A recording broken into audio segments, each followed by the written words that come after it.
예, 지금부터 제98차 최고위원회를 시작하겠습니다. 대표님께서 개의 선언하시겠습니다. 자, 그러면은 제98차 최고위원회 회의를 개최합니다.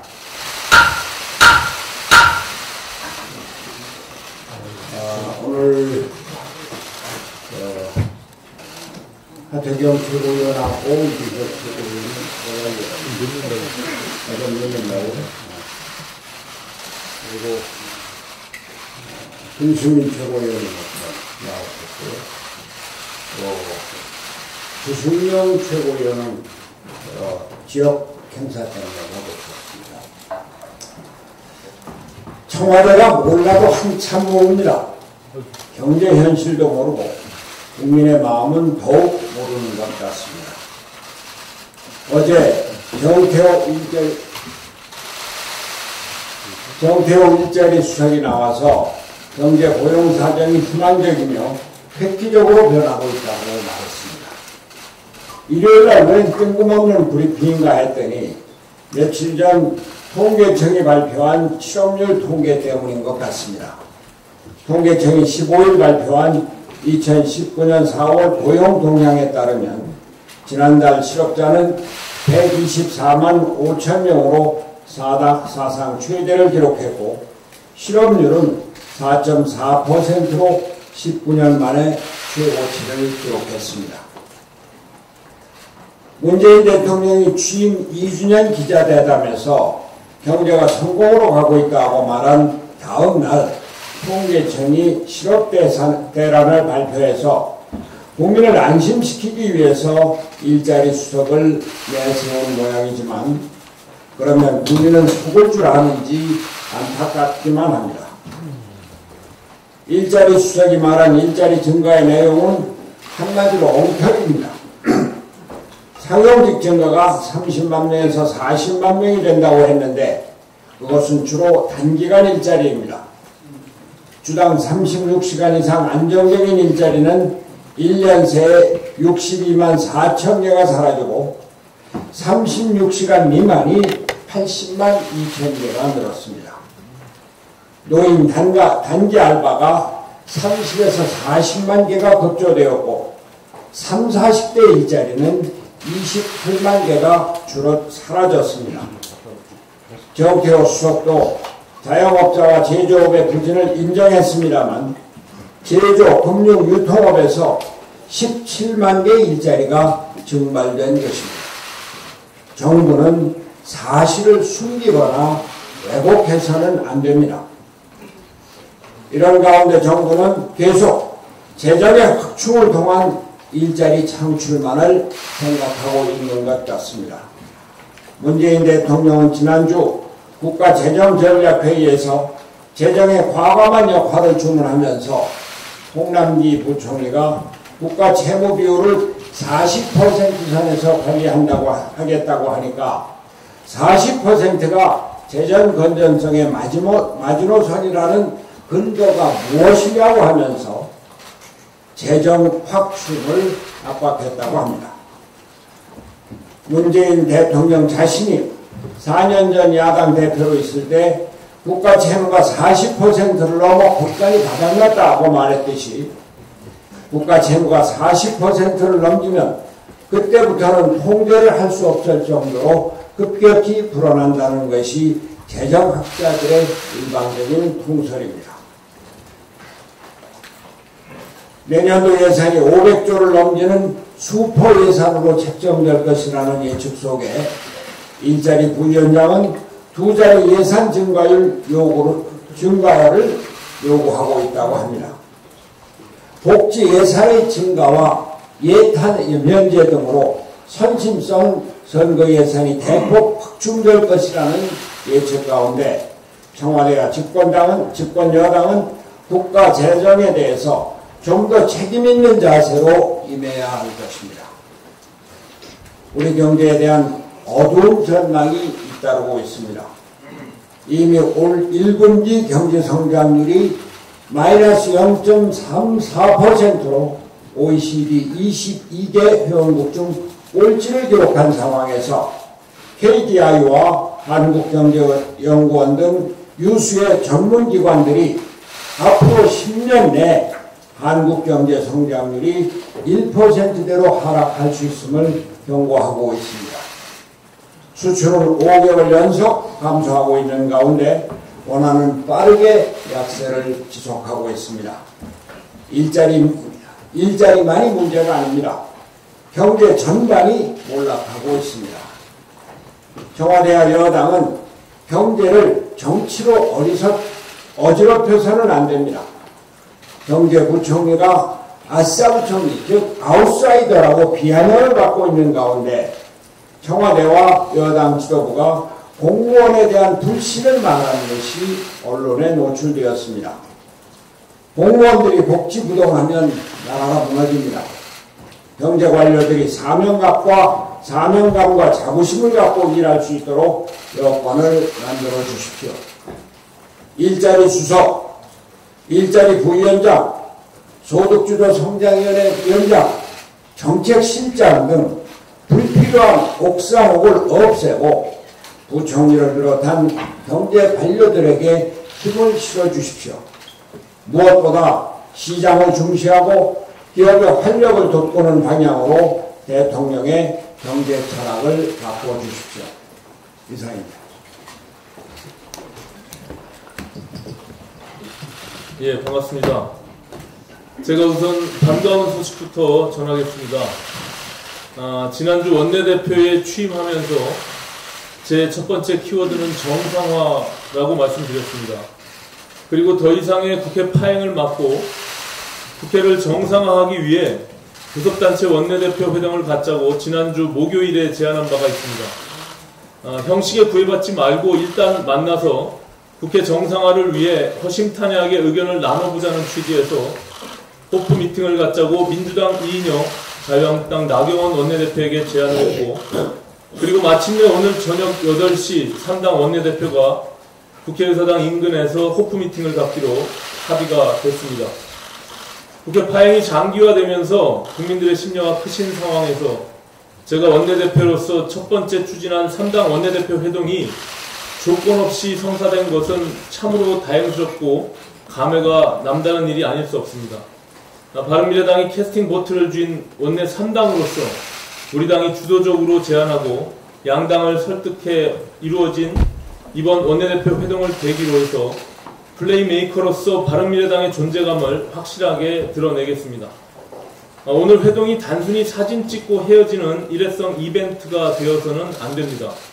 꽉 막힌 정국을 풀어내고 국회 정상화에 물꼬를 트는 계기가 되어야 할 것입니다. 저는 오늘 회동이 구체적인 성과를 낼 수 있도록 바른미래당의 국회 정상화 방안을 적극적으로 제시하고 유능한 조정자로서 양당의 입장을 조율해 내겠습니다. 패스트트랙 강행 처리에 반발해서 장애로 뛰쳐나간 자유한국당을 다시 국회로 불러들이려면 회군할 수 있는 명분을 정부 여당이 마련해서 줘야 한다는 말씀은 지난주에 이미 드렸습니다. 저는 민주당이 패스트트랙 강행에 대해 사과하면 자유한국당이 이를 받아서 조건 없이 국회에 복귀하는 방안을 제시했고, 아울러 청와대도 1:1 영수회담 개최로 전국경색 해소를 뒷받침할 것을 요청한 바가 있습니다. 이 같은 기조를 바탕으로 오늘 양당 대표를 만나서 각 당 내부 사정을 들어보고 입장 차이를 좁혀 나가겠습니다. 원내대표 회동에 앞서 강기정 청와대 정무수석과 홍남기 기재부 장관이 저의 취임 축하 인사를 겸해 현안들에 대한 입장 조율을 위해 국회로 찾아오겠다는 연락을 받았습니다. 이 자리에서 몇 가지 현안들에 대한 저의 입장을 밝히려고 합니다. 첫 번째, 추경안과 관련해서 문재인 대통령의 잘못된 경제 인식을 지적하고자 합니다. 문재인 대통령은 경제가 잘 되고 있다고 말씀하시는데 바른미래당은 이 같은 대통령 주장에 동의할 수가 없습니다. 경제가 잘 되고 있다면서 경제를 살리기 위해 필요하다며 추경안을 내는 것은 앞뒤가 맞지 않습니다. 경제가 어렵다는 것은 모든 국민이 알고 있는 사실입니다. 그렇다면 정부 정책을 되돌아보고 잘못된 정책을 수정하는 등 진지한 해법 모색이 우선 선행돼야 합니다. 그렇지 않으면서 한 입으로는 경제가 잘 되고 있다고 현실과 동떨어진 자화자찬을 하고 다른 입으로는 경제가 어려우니 하룻바삐 추경안을 통과시켜달라고 정치권을 압박하는 태도로는 추경안을 수십 번 통과시켜도 경제 상황은 쉽게 개선되지 않을 것이라는 점을 분명히 말씀드립니다. 두 번째, 추경안 통과가 시급하다면 국회부터 정상화를 해야 하는 만큼 청와대의 엑스맨 행태를 시급히 시정하고 적극적으로 국회 정상화를 뒷받침할 것을 주문할 생각입니다. 청와대는 지금 여야 5당 대표가 참여하는 여야정 협의체 재개를 주장하고 있는데 국회가 마비된 상황에서 여야정 협의가 제대로 되겠습니까? 청와대의 이런 제안은 1대1 회담 아니면 안 받겠다고 벗대는 계속해서 장애로 돌고 있는 자유한국당 황교안 대표만 돕는 일입니다. 형식이 중요한 게 아니라 막힌 정국부터 푸는 것이 순서일 것입니다. 그런 의미에서 저는 오늘 정무수석을 만난 자리에서 대통령이 여야 5당 대표를 순차적으로 만나는 1대1 연쇄 염수회담 개최를 다시 한번 촉구하겠습니다. 그게 싫으면 국회 정상화는 국회에 맡기고 청와대는 뒤로 빠지는 것이 국회 정상화를 위해 낫다는 것이 저의 판단입니다. 마지막 세 번째로 국회 정상화와 추경안 등 현안에 대한 우리 바른미래당의 기본 입장입니다. 바른미래당의 기조는 한마디로 싸울 때 싸우더라도 할 일은 하자입니다. 정부가 낸 추경안에 대해서 저도 할 말이 많지만 일단 국회는 열어놓고 심의를 하면서 따질 것은 따지고 고칠 것은 고치는 것이 옳다고 생각합니다. 정부 여당이 하는 일에 사사건건 고춧가루 뿌리면서 당 지지율을 올리려고 하는 그런 퇴행적인 정치는 바른미래당은 하지 않겠습니다. 야당으로서 정정당당하게 비판할 것은 비판하고 수정할 것은 수정 요구하면서 생산적인 정치로 국민들의 평가를 받아내는 미래지향적인 정치를 해나가겠습니다. 제가 마지막으로 당내 정상화 관련해서 한 말씀 드리겠습니다. 정책위 의장은 원내대표와 호흡을 맞춰서 국정 현안에 대한 대응을 해야 하는 그런 자리입니다. 그래서 당원의 원내기구에 정책위가 포함되어 있는 이유이기도 합니다. 그렇다면 정책위 의장 임명권을 떠나서라도 원내대표와 의견 조율을 거치는 것이 상식이라고 생각합니다. 오늘 긴급하게 아침에 갑자기 안건을 상정해서 날치기 통과하려고 하는 것은 옳지 않습니다. 당원상 최고위원회에 당직 인선 안건을 상정하고 협의를 거치도록 돼 있는데 그마저도 생략하고 임명을 강행하겠다는 식으로 나오면 당원 당규를 무시하고 바른미래당을 혼자 운영하겠다는 뜻으로 해석할 수밖에 없습니다. 그렇게 해서 임명된 정책위 의장이 제대로 일을 할 수 없습니다. 더구나 거론되는 분은 당이 지금의 내용으로 치닫게 된 계기가 된 저와의 강제 사보임의 직접 당사자입니다. 더 이상 혼자 당을 운영하려 하지 마시고 당을 민주적으로 운영해 주실 것을 간곡히 부탁드립니다. 이상입니다.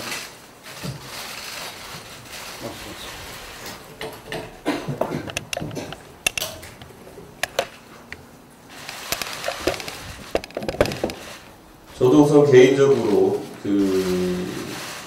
당의 정책위 의장 임명이라는 중차대한 사안에 대해서 안건 상정되었다는 소식을 제가 8시 11분에 이메일로 내부순환도로 상에서 통보받은 것에 대해서 상당히 유감으로 생각합니다.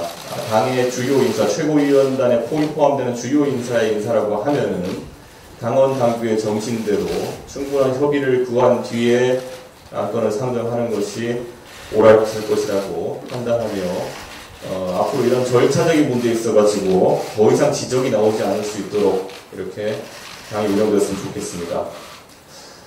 그리고 5.18 관련해서 자유한국당은 최대한 진상규명에 협조하고 남원 당사자들에 대해서 실질적인 징계를 서둘러야 합니다. 특히 구체적인 발언으로 물을 일으킨 이종명 의원 같은 경우 의총을 열어서 제명하는 절차를 빨리 진행하시길 바랍니다. 그러나 그것을 지금까지 이행하지 않았다는 이유로 민주당과 대통령께서 현행 야당 지도부에게 책임을 물리는 발언을 계속하는 이상 민주당은 순환분리에서 빠져나오기 어려울 것입니다. 무리를 일으킨 사람에 대해서 후임자 또는 실권자가 징계를 하지 않는다고 해서 그런 반성하지 못하는 자유한국당과는 대화 또는 교류하지 않겠다는 선언을 지속적으로 한다면 앞으로 문재인 정부는 지금까지 한국전쟁, 천안함 폭침, 금강산 관광객 피살 등에 대해서 어떠한 사과나 책임을 지는 행위를 하지 않는 북한과는 대화를 진행할 수도 교류를 진행할 수도 없습니다. 그렇기 때문에 징계 없이 광주에 가는 보수 인사들의 진정성이 없어서 거부해야 되는 판단을 그대로 유지하신다면은 김정은은 어떠한 반성과 인정도 없이 대한민국에 내려오는 것 자체도 불허해야 하고 그것을 추진하고 기대감을 공개적으로 표시하셨던 대통령께서는 이제 입장을 접으셔야 합니다.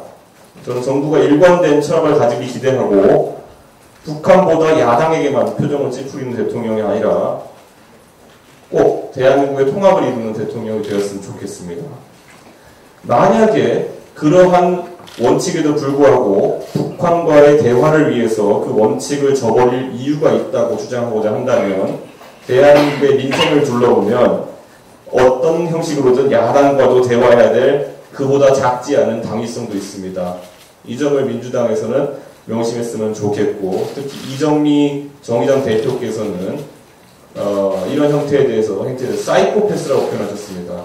그렇기 때문에 동일 논리를 적용하면 김정은도 사이코패스가 됩니다. 그러니까 정의당의 그것이 공식 입장인지도 되묻고 싶습니다. 그리고 최근 저희가 당내에 있었던 여론조사 관련해서 언론에 상당히 구체적으로 그 안에 있었던 비정황이 보도된 바가 있습니다. 저는 당의 최고위원으로서 당내에 당무감사가 진행되었다는 사실도 최근에 인지했습니다. 당무감사가 진행된 사실이 있다면 그 내용을 100일 하에 공개하고 만약에 그 내용이 적절하게 못하다고 한다면 저는 진상조사 특위를 설치할 것이 꼭 필요하다고 봅니다. 그래서 저는 이 자리에서 특히 이번 건에 있어서 언론 보도의 내용만 본다 하더라도 문제가 된 여론조사 업체와 업체의 대표는 현행 지도부의 당대표와 상당히 밀접한 과거와 현재의 관계가 있는 인물로 알려져 있기 때문에 이런 의혹을 명백하게 해명하지 않고는 당이 앞으로 나가기 어려운 측면이 있습니다. 현재 기사에 보도된 내용만으로도 약 4,400만 원 정도의 비용이 적절하지 않은 절차로 집행되었다라는 이야기가 있는데 그것은 정당 보조금에 의한 자금이고 그것은 국민의 세금입니다. 그렇기 때문에 이런 의혹을 떨쳐내지 못하고 당이 국민들에게 지지를 받기를 기대하는 것은 참 어렵습니다. 그래서 저는 오늘 차후의 비공개 회의에서 최고위원 3분의 1 이상의 인원의 동의를 받아 여론조사 의혹 조사특별위원회 설치를 당 대표께 건의하고 안건으로 상정해서 의결 절차에 돌입할 것을 명백하게 저는 이 자리에서 밝히겠습니다. 이상입니다. 참고로 김정채전원에 대한 당무 감사는 없었던 걸로 알고 있습니다. 예비조사 문건이 언론에 공개된 이상 그 문건을 예비조사든 당무감사든 예비조사 어디서 했죠? 일부 그러니까 당무감사는 없었다. 네, 당무감사를 추진하고 일부 언론에만 공개되어서 지금과 같은 형태로 보도가 되는 것 대신에 모든 언론에 공개가 될 수 있도록 추진하겠습니다. 네. 말씀하세요. 지난 최고회의에서 여러 최고위원들이 박지원 민평당 의원 발언에 대해서 문제를 제기했습니다. 손학규 대표가 민주평화당 의원들을 접촉해서 바른미래당으로 오라고 했고 또 유승민 의원을 몰아내자고 제안을 했다는 겁니다. 여기에 대해서 우리 손 대표님은 박지원 의원 말은 전혀 사실이 아니고 바른미래당을 흔들려고 하는 것이라고 했습니다. 이 소식을 전해들은 박지원 의원은 내 말은 사실이나 그분들의 문제지 본인은 답변할 가치를 느끼지 않는다고 했습니다. 소위 정치구단이라는 박지원 의원이 공개적으로 이런 말을 하는 이유는 뭘까요? 손학규 대표님 말씀처럼 우리 당을 흔들기 위해서라면 절대 그냥 지나가서는 안 됩니다. 지난 4월 이미 박지원 의원은 손학규 대표에게 민평당으로 와서 제3지대를 열자고 제안한 바가 있습니다. 언론에 의하면 우리가 자강을 결의한 이후에도 민평당과 바른미래당 일부 의원들이 제3지대 논의를 하고 있다고 합니다. 박지원 의원이 이를 위해서 손 대표가 유승민을 몰아내자고 했다는 등의 자극적인 말로 우리 당을 분열시키고 자신의 목적을 이루려고 했다면 이는 졸렬한 공작 정치입니다. 박지원 의원은 우리 당 최고위원들의 발언에 답변할 가치를 느끼지 않는다고 했지만 답변해야 할 의무가 있습니다. 왜냐하면 본인이 뱉은 말이고 그 말이 바른미래당의 분열을 초래하는 발언이고 당대표에게 심각한 타격을 주는 말이기 때문입니다. 우리 당은 박지원 의원의 이 발언을 절대 그냥 지나가서는 안 됩니다. 아무 대응도 하지 않으면 우리가 그 말을 수긍한다는 뜻이므로 당이 입은 타격과 당대표 명예를 회복하기 위해서 우리는 진실을 확인하고 거기에 상응하는 조치를 해야 합니다. 지난 최고위원회에서도 제안했지만 다시 한번 제안합니다. 박지원 의원 발언 진실 규명을 위한 조사위원회를 만들 것을 최고위원 안건으로 상정하고자 제안합니다. 지난번 지명직 최고위원 2명 임명 전에 그날 일요일이었습니다. 최입에 우리 비서실장이 전화가 왔습니다. 이렇게 하겠다고요. 그래서 제가 이것은 통보이지 협의가 아닙니다. 분명하게 제가 말씀드립니다. 손 대표님께서 이것을 통보라고 하시면 절대 안 됩니다. 이렇게 말씀을 드렸는데요. 결국은 이거를 통보라고 얘기를 했습니다. 대표님, 협의하고 통보하고 어떻게 차이가 있습니까? 뭐가요? 협의와 통보는 어떤 차이가 있습니까? 나도 협의했습니다. 어떻게 해요? 그래서 이제 이따가 얘기해보니까 이 부분은 우리 최고위원 모두가 양심선언 다 할 수 있습니다. 당헌에 규정되어 있는 최고위원회의 협의에 대한 명확한 유권 해석을 좀 정해야 할 것 같습니다. 그래서 이 부분을 오늘 최고위에서 의결할 것을 제안합니다.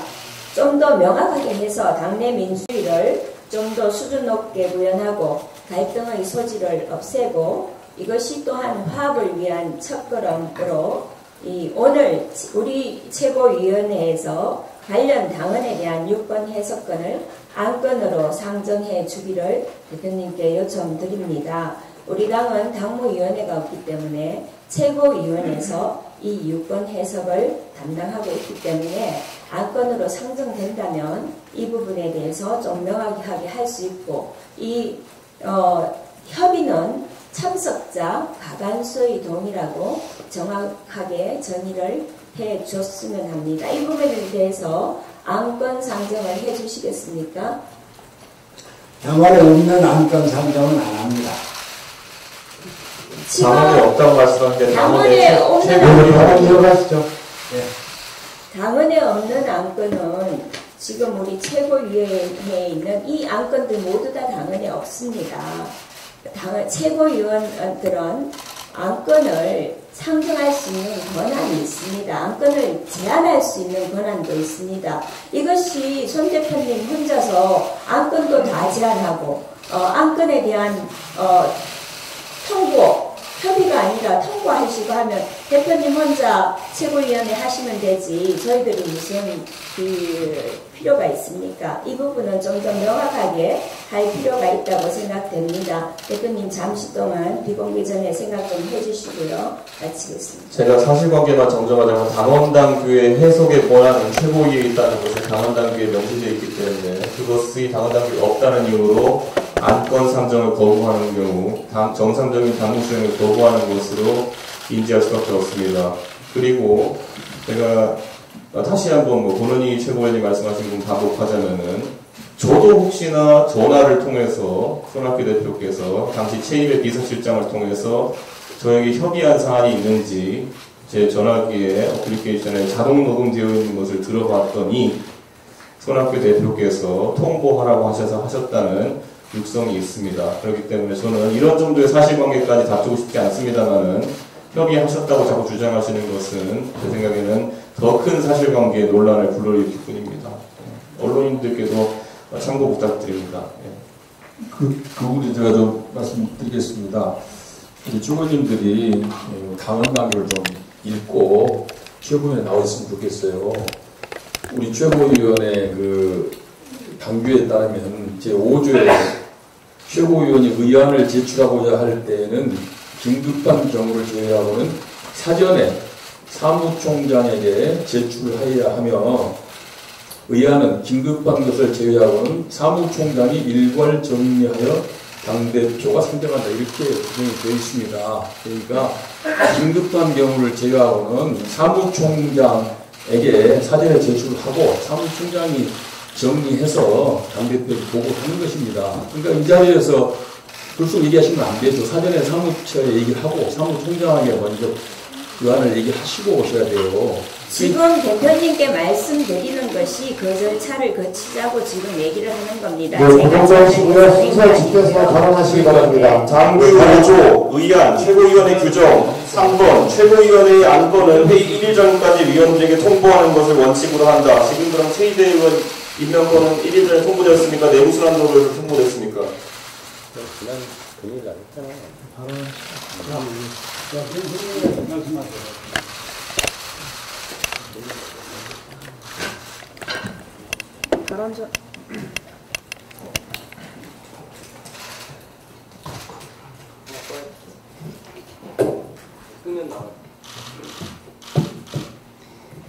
발언 전에 모든 최고위원님들께 좀 부탁의 말씀을 드립니다. 품격 있는 공개 발언이 될 수 있도록 조금 주의해 주시겠나요? 우리 당의 내용에 대해서 많은 청년 당원분들께서 우려를 하고 계십니다. 우리의 앞길에 걸리는 걸림돌이 무엇인지 우리 모두는 다 잘 알고 있습니다.